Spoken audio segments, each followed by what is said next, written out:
നെത്തലി പച്ചമുളകിനകത്ത് ഞാൻ വേറൊരു വളവും ചെയ്യത്തില്ല. മോരും ശർക്കരയും കൂടി ഇട്ട് ഒരു വളവാ ചെയ്യുന്നത്. മോരിനകത്ത് നല്ലോണം പുളിപ്പിക്കും. മോര് പുളിപ്പിച്ചിട്ട് 2-3 ദിവസം വെച്ചിരുന്ന് മോര് പുളിപ്പിച്ചിട്ട് ആ മോര് നമ്മൾ മിക്സിയിലിട്ട് അടിച്ചെടുത്തിട്ട് അതിനകത്ത് ശകലം ശർക്കരയും കൂടി ഇട്ട് അടച്ച് 2 ദിവസം വെച്ചിരുന്നിട്ട് അതിൻ്റെ കൂടെ ഇരട്ടി വെള്ളവും കൂടെ ഒഴിച്ച് ഇതിനെല്ലാം ഞാൻ സ്പ്രേ അടിച്ചു കൊടുക്കും. അതിന്റെ ഒരു വളവും കീടനാശിനിയും കൂടെ അത്. അതുകൊണ്ട് മുളവിനകത്ത് മുഞ്ഞ കയറത്തില്ല. അല്ലെങ്കിൽ വെള്ളീച്ച എനിക്ക് ഒരു അറിവില്ല.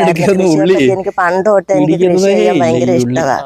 ഞാൻ എൻ്റെ വീട്ടിൽ ഇച്ചിരി സ്ഥലം ഉള്ളതിനകത്ത് നമ്മുടെ ആവശ്യത്തിനുണ്ടെങ്കിലും ഒക്കെ ചെയ്യും.